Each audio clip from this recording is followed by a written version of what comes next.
What we're trying to do on this show and in the previous shows that we've had is try to help you, the Kenyan, understand what is in this budget, how it affects your life and the way forward in this country. And we've seen a lot of first. It is the first budget under the Jubilee government. It is the first budget that we are recording, a record 1.6 trillion shilling budget, the highest in the East African region. It is also the first budget that we're seeing interesting allocations going into allocation of laptops and such kinds of things. And we want to delve into this issue and to help you understand what exactly is in it for you, the Kenyan. And to help me make sense of all these figures and numbers, I have a team of very able panelists. I'll start with George Bodo, who is the head of banking research at Ecobank Group. Benson Okundi from ICPAK and Gichuki from PKF. And all these gentlemen will be trying to just help us make sense of the numbers. And remember, you can be part of this conversation via Twitter handle at KTN Kenya or the SMS line 8040. We'll be glad to sample your views in the course of this live telecast. Right, gentlemen, we've seen a lot of firsts this afternoon. The first being a cabinet secretary presenting the budget to the House. We used to have ministers and briefcases and whatnot. But away from the color and all that, 1.6 trillion budget. What kind of feeling does it inspire in you when you think about 1.6 trillion budget, George? Thank you, Bonnie, for this session. I think one word, it's a kamikaze, you know. You know, we transitioned from 1 trillion, sorry, to 1.2. Now we are 1.6. I think the trajectory, it's pointing upwards. So the economy is growing, you know. The budget has. We're heading towards 1.8. Yeah. I think in a very short time we'll be talking about 2 trillion budgets. Yeah. Benson, what's your feeling about the 1.6 trillion figure? Thanks, Bonnie. It's quite an ambitious budget that reflects the need of Kenyans. So when you look at the figure, 1.6 trillion is probably a reflection of the direction that our country needs to take into. And indeed, if you look at what the cabinet secretary read today, it tries to address some of the very critical areas that are priority to the ordinary Kenyans. Yeah. But ambitious it is. Ambitious it is, yeah. All right. Joe? Yeah. Well, I think the thing that stands out for me is that just a few years ago, I think 6 or 7 years ago, the budget was half of that. Right. So there's been some considerable growth in a pretty short time. But as I've said before, you know, what happens is that your budget has to grow with the size of your economy. Right. And as your economy grows, the taxman's share, provided he continues to take the same share, also grows. Not around 23% tax to GDP. You should expect to see some decent growth in your budget. Right. As it is, and as we will find out pretty soon, yes, even that money is not enough. Right. We've allocated 67 billion to the cops, for example. That's not enough. That's still not enough. They need a lot more than that. Right, gentlemen, we've also seen a bit of interesting allocations here. There's a bit where it was a pro-poor, there's a bit of a highlight on the pro-poor spending. We're talking about increased allocation for the HELB loans, increased allocation, a provision of a presidential bursary, and all this. And this would be good news for the ordinary, for Wanjiko. But then also we'll see a bit of interesting pieces of legislation that are being proposed. For example, let's talk about the area of taxation, because that is where all this will be heading to. Before even we get to the VAT bill, there are proposals and talk about capital gains tax that will be coming later on, and some people are saying, yes, we need to tax the rich. I mean, they're making a lot of money, they've been getting away with this.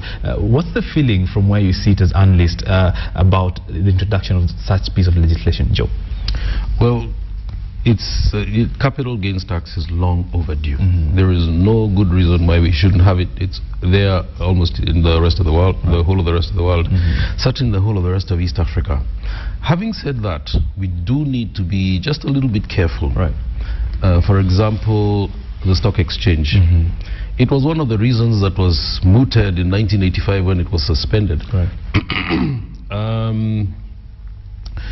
But a lot of the money that's being invested, for example, on the stock exchange, whether it's in the money market or actual equities, is pension schemes, pension funds. You don't really want to do something that will discourage people from saving for retirement. So as we say capital gains tax, we need to make sure that there's a balance, that it is done in a way that encourages the kind of behavior we want to encourage. So it is a fair tax? Yes, we need to make sure that it's done in a way that makes it fair. I see George wants to jump on this. I think as the economy grows and then the economy gets financialized, then there's a great need for the introduction of capital gains tax. But in the current context, capital gains tax would, if applied on a straightforward basis, would actually discourage such key things as foreign direct investments in the country, because I know one of the things that inquiries I get all the time is, does Kenya have a capital gains tax? If someone is thinking of buying an asset, a local currency asset, one of the key things they look at the taxation regime. Right. Is it favorable? And if the taxation regime would end up to a certain extent diluting your net margins, then you'd rather not bring in your money in here. So it's sort of a double-edged sword. It just depends on how it's absolutely a double-edged sword. Right. In fact, well, it's, for sure, there's no doubt about it. Foreign private equity funds and pension schemes that bring their money to the Kenyan capital market are bringing it because they know they will walk away with no capital gains tax. Having said that, our stock exchange is not very big. There's sometimes you really get the impression there's a lot going on there. But there are individuals working on this earth whose personal fortune is bigger than the market value of our entire stock exchange. Right. Yeah. So you might be thinking that you're really protecting this egg here at the expense of the wider interests of Kenyans. Actually, just reading there, I think I would try to say, if you're talking about sub-Saharan Africa and you're sitting in London and you're a fund and you want to put, you want to chase yields in sub-Saharan Africa, you're only looking at Nigeria in terms of liquidity and market depth. You're only looking at Nigeria and Kenya. So in terms of the visibility of our capital markets, it's quite robust.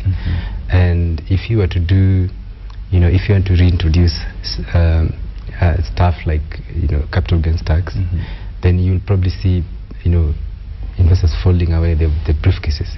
Yeah. Right. We will get back to that, but I want to rope in Wanjiko in this conversation. Let's talk a bit about food security. We've seen an allocation of 8 billion for irrigation, and Benson, I want your view on this. 2 billion shillings for agribusiness and facilitation of such. It seemed like a statement of intent coming from the government saying we are serious about this and this is what we want to do. Yet there are also divergent opinions who say we need more of that. I mean, if indeed agriculture should be contributing 26% of the GDP, we need to pump more of that. Are you happy with the 2 billion? Let's just forget about irrigation first, but the 2 billion on agribusiness, are you happy with that? And what are these other areas that we could look into and tie the knots in regards to food security? In my view, I think the 2 billion is small, given the intent that is supposed to achieve, in the sense that agribusiness has been identified as one of the areas that has the potential to generate employment. And it ties in very well with the concept of devolution, whereby the agribusiness is supposed to be carried out at the county levels and therefore help to employ people and improve on the food chain processing, and then within each and every chain give much more productivity and give employment to people. So I think you're right to point out it's an intent of the government, but really it will not address the problem maybe within the first year of the 2013-2014, but probably something that we need to look at very carefully going forward. What would have been the ideal in terms of we're looking at food security here?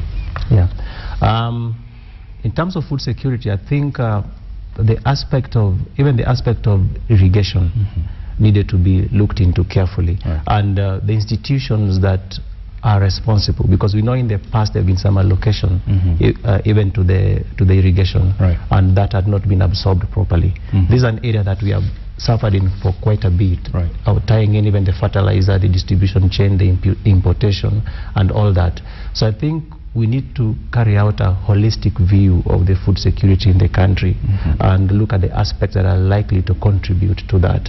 But more importantly, if we are to achieve the objective of the agribusiness, which is to generate employment at that lower level, that budget needs to be bumped up. Yeah. I think I just want to say something very critical about agriculture sector. I was just looking at the 2013 survey, and agriculture was actually the biggest employer in terms of employment numbers. And actually, it is only in the agricultural sector that we registered some bit of growth. Yes. All the other sectors declined. Yes, that's right. Yes. And the contribution is still stagnating at 24%. Contribution of agriculture to the GDP. Some other interesting aspect of agriculture is because one, if you look at even the credit, private sector credit basket, and you look at the credit extension of the agricultural sector, it's been declining compared to other sectors. Right. And to be more specific, over the last decade, between 2000 and 2011, private sector credit, and I'm talking about commercial banks and DFIs and MFIs lending to agriculture, actually grow by only 8%. And if you compare the growth in certain lending segments like personal household lending and consumer lending, they grow by 30%. So, and you're talking about a sector that contributes 24% to the economy, and private sector credit extension growing by 8%. So certainly it has to be, agriculture should be incentivized, highly incentivized. There should be a lot of banking sector products that are designed towards the agriculture sector. Right now there is none. There is no bank product that is geared towards the agriculture sector. And I can give you an example. If you go to countries that are serious more about agriculture, there's a lot of, if you go to places like the cocoa belts like Ivory Coast, you find there's an entire banking sector lending is towards the agriculture, because they realize the value of it. And there are certain products, there are many products as high as, value chain financing, pre-export financing, so many products that we need to see in the agriculture. All right, so on our scorecard, they did quite score in regards to that. Okay, let's take a look at some other interesting highlights that we see. The transport sector, and this has been praised a lot. It has been on top of international headlines that have been reporting about the East African budget.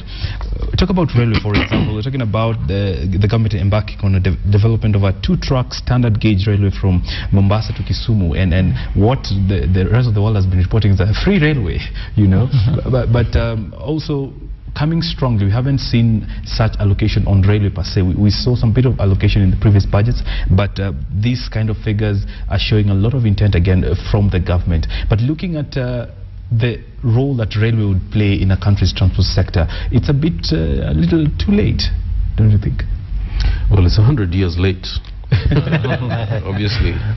Really, we should have done this long ago. The railway is the backbone of our supply chain, and we should have done this a long time ago. What I really like is that after all the rhetoric and all the talking that we've done, I think ever since I was in university, which was over 2 decades ago, and we heard that Kenya has never added an extra kilometer of track. Ever since the Indians left us. Finally today I heard somebody say we are raising money to put down a kilometer, and I said, oh, hallelujah. This is a definite sign that things are going to happen. So I would say that's a really good sign. It is a plus. Yeah, it is.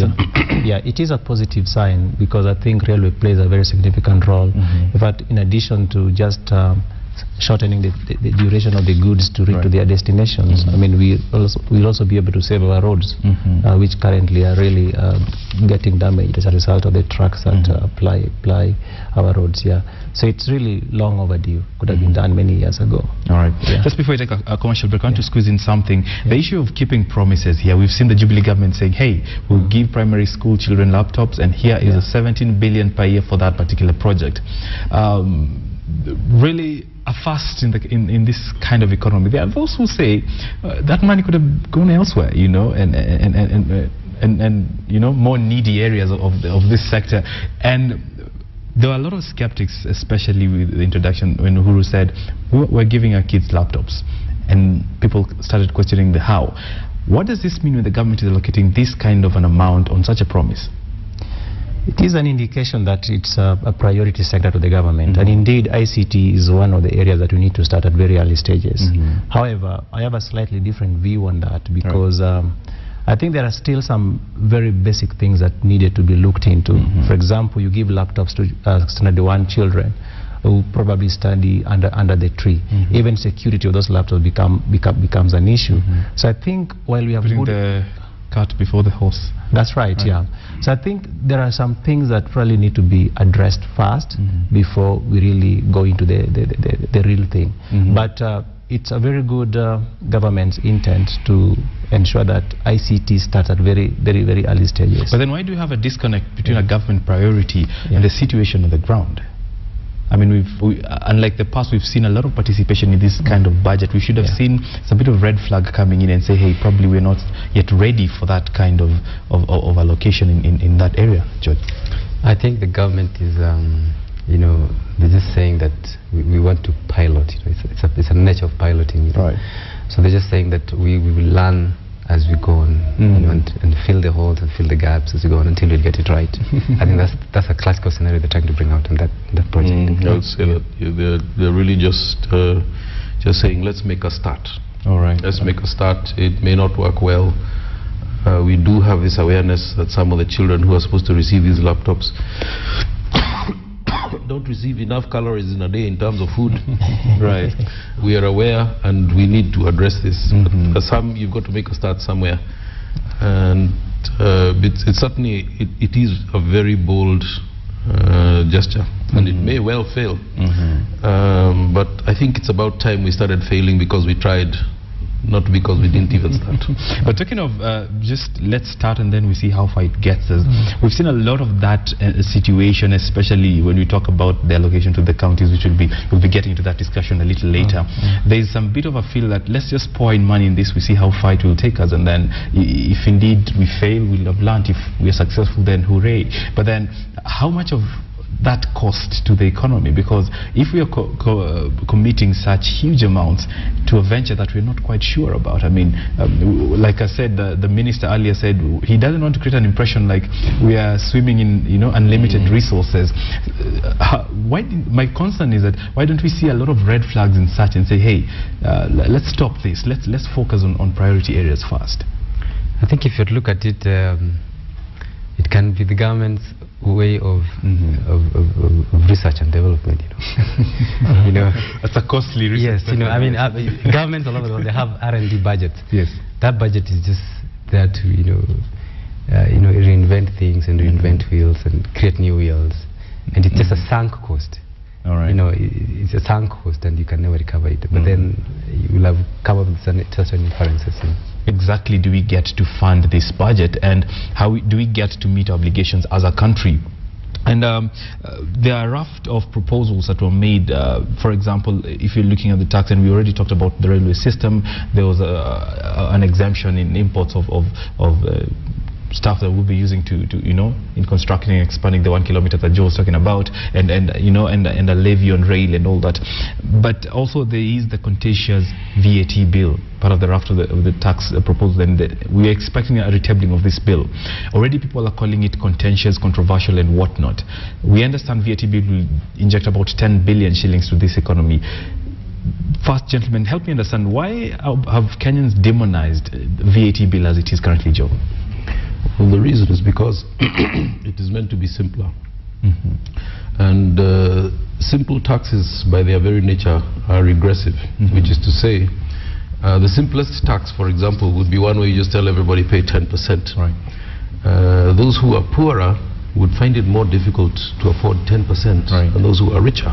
I mean, if you're at 10,000 shillings and you give up 1,000 shillings, you're left with 9. Somebody who's at 100,000 shillings and gives up 10,000 is still left with 90. Yeah. And that's essentially what the proposals in the VAT bill were like when it came out. Right.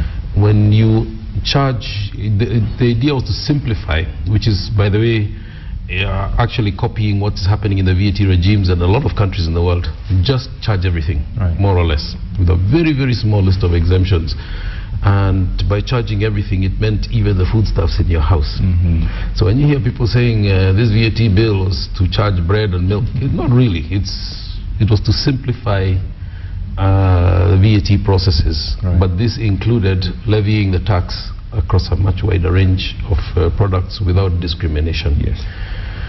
So a political campaign was mounted immediately against it. As a result, even the good parts of it that simplified a lot of the processes that have caused so much anguish to business enterprises have, sort of been ignored.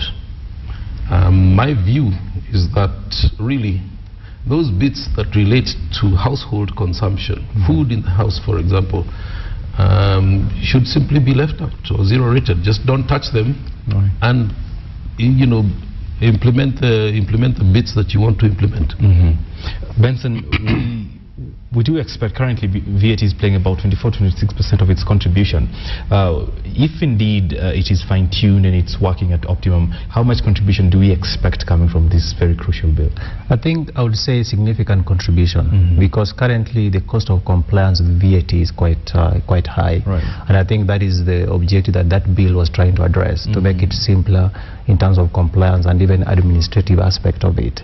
So if it is passed and becomes an act, I think it will enhance the contribution significantly. I can't quantify a figure now, but it will definitely be something that is quite significant. Why is it that it's so hard for us to just sit and say this is what we are exempting and this is what we are not? Because that seems to be the contention when it comes to the VAT bill. Well, actually, Bonnie, that is what we have been doing with the VAT Act ever since it was enacted.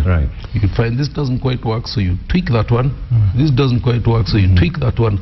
But you can never quite get the approval of everyone. But this is what happens with all. I think it's a natural cycle with all tax systems. Over time, in order to increase the level of fairness and equity, you make changes here and there. And we have reached the point where the VAT Act has become one horrible mishmash. The KRA is spending days, weeks, months in court with taxpayers, and you look at the issues and they seem quite easily solved. And yet, the problem, KRA also says, and they're quite reasonable in saying it, is that how do we know that we are not being cheated?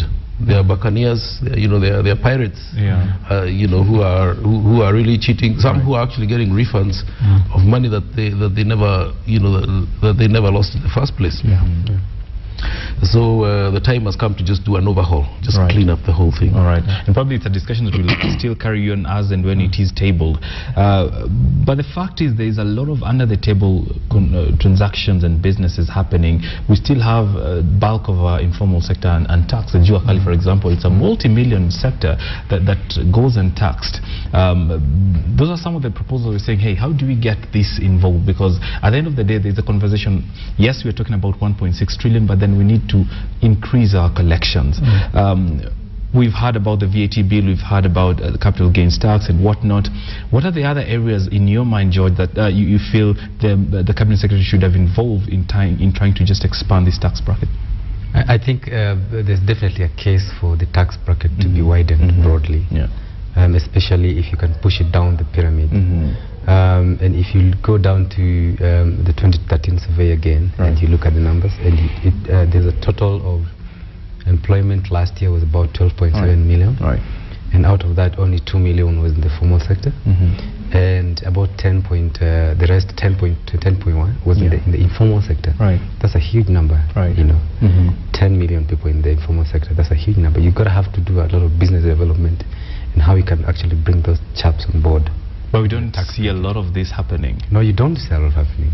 So in my view is my view is that if you were to increase, it doesn't have to be punitive. You don't have to go and say you have to pay us 30% of what you're making, because these are chaps who are making a very irregularized income.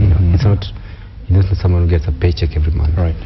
So you have to be very creative. Sometimes they hit a jackpot. Sometimes they hit a fortune. Sometimes they're zero. So you have to be very creative how you can regularize and smoothen that volatility. Widening. Yes, Benson. Widening the tax base, I think it's one of the effective ways that can help raise the tax revenue.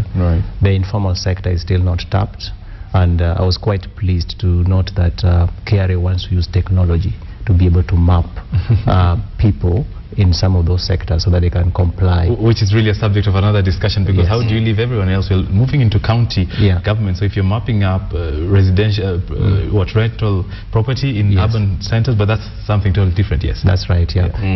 So widening the tax base is quite important and useful. Having said that, you know, this is there's a good chance now that it will really work, because the proposal by the Cabinet Secretary is to increase the mandatory level of procurement by small-scale enterprises, and particularly youth and women, to 30% of government expenditure. So if you are a supplier to government, you have to step out into the light, where government can see you and can tax you. It's also one of the justifications for maintaining this tax on essential commodities, because the argument being that you don't pay income tax anyway, so just pay us a small amount when you buy your bread or your milk or your whatever. So these are all elements of widening the tax bracket, hopefully in a way that doesn't make people squawk too much. Right, gentlemen, everyone is agreeing, yes, we need to increase our collection, we need to, you know, expand tax and find everyone who needs to pay tax and should pay tax. But then there's an elephant that is conspicuously roaming in the room. We are talking about 1.6 trillion. The lion's share has gone into recurrent expenditure. We don't see a lot of excitement coming from the government saying, hey, we really need to be prudent in our spending, because really the conversation should not be expanding our tax, should be let's spend prudently what we have. I mean, we had the discussion about the country's debt, 216 billion shillings. I mean, that's bigger than any single allocation currently. Why don't we have this excitement coming from government or the Mutava committee saying we really need to seriously think about cutting our expenditure? I think it's a lack of inertia. It's a belief that things are fine as they are. We don't talk austerity. We don't talk of cutbacks. So the people who last year had 2 secretaries sitting outside their office and a driver and maybe 2 cars allocated to them, this year they'll continue exactly the same way. You know, people who are working in whole areas and whole industries where technology has overtaken them and they're not needed anymore will remain there. I have actually been in a conversation with one of the new governors who said, my county has got too many people. I've inherited them from the local authority and I don't know what to do. But at least for now I can promise you I'll not hire anybody for the next X number of years. That's a prudent spending. I mean, at ICPAK, this is a conversation that you should be having. We didn't see any figures, any bold moves in terms of austerity and saying we really need to cut this, because I mean they said the government expenditure should be growing by more than 50%, and like you said, we're talking about we should be expecting a 1.8 trillion budget next year. Who should be starting this conversation? That's right. Actually, the closest to that was to rationalize the public institutions, to ensure that the public institutions that are in place are ones that are actually needed for the delivery of the goods and services for which they are meant for. But one would have expected that the cabinet secretary would have been bold enough to actually spell out those austerity measures. Now, closely linked to that is just even the aspect of monitoring the budget to ensure that the budgetary allocations are spent just for the intended purposes. But I think if a holistic view is carried out within the public sector, there are several areas where we can make budgetary savings. Because if your budget is so huge and then you are having challenges in raising the revenue, there are several ways of dealing with it. One of it is starting with what you already have, containing the expenditure that you have, and actually cutting it down or cutting it back.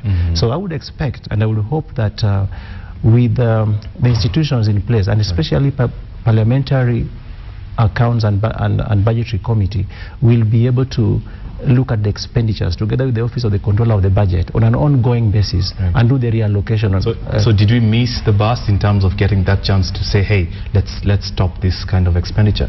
It didn't come out clearly as I would have expected. How long do we have to wait before we get such a chance to come out strongly and implement? I think we don't have to wait for too long. I mean, ICPAK, for example, one of our mandate is on governance and accountability. So we will engage the institutions like the ones that I've mentioned, the parliamentary committees and the Office of the Controller of the Budget, to see how best this can actually be implemented. Because if we wait, I mean, time moves and the budgetary spending goes on. But I think there are areas where we can make significant savings out of it. Yeah. Gentlemen, to bring this to a landing, I'd like to focus a little bit on devolution. It is one of the factors that has brought us to the 1.6 trillion figure.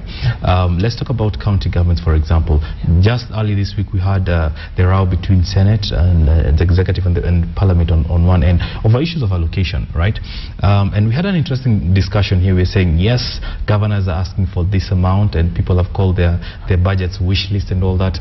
But who should keep the counties accountable? The question of what if a county goes under? What if they can't account for whatever we've already given them?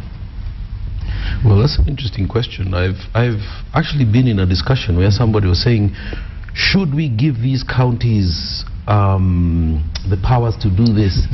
And you know, Bonny, that is really thinking from the old times. We've moved forward now. We may not have a federal system, but devolution is a reality. Right.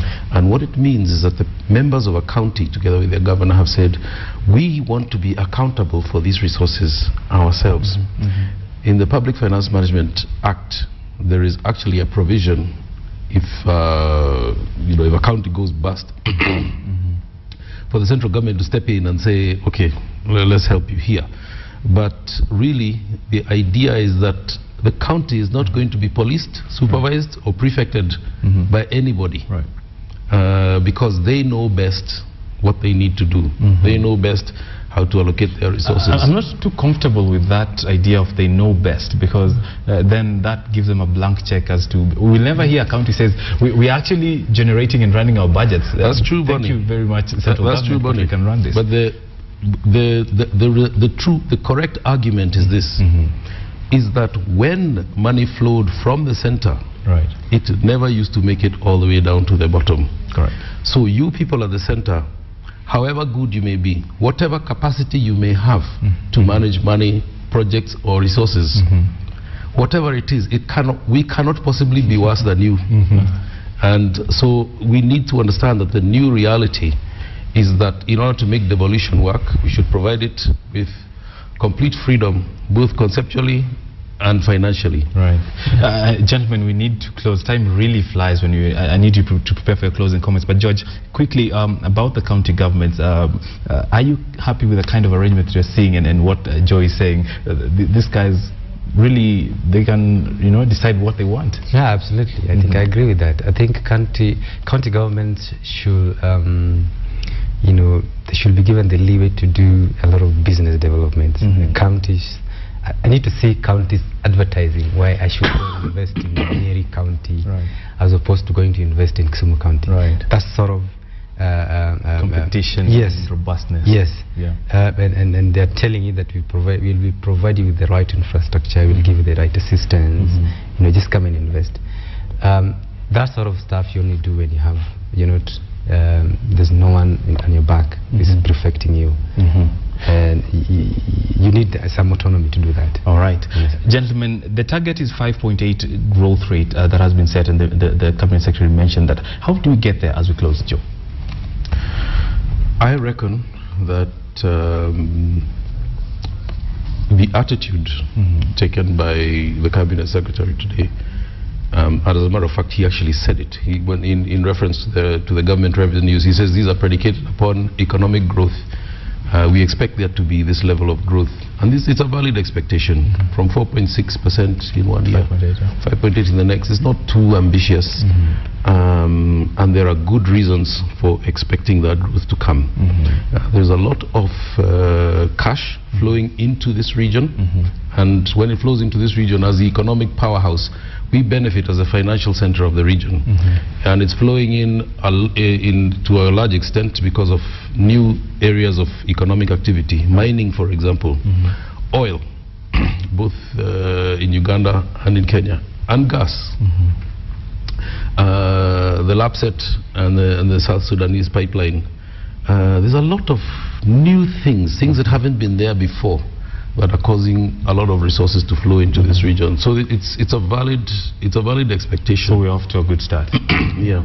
Right, Benson, closing. The reforms that have been mentioned must actually be realized for us to realize that growth. We must spur the private sector. I mean, for example, SME, small and medium enterprises, is an area that I think if we tap properly and make market accessible to them and credit accessible to them, we should be able to realize a growth. And also making it easier to do business in Kenya. Business registration should not take that long. Yeah. George, take us away. I think I would take it a bit different. I think what the cabinet secretary has outlined is a fiscal policy. Right. But there's a very important aspect that will actually be overriding, which is called a monetary policy.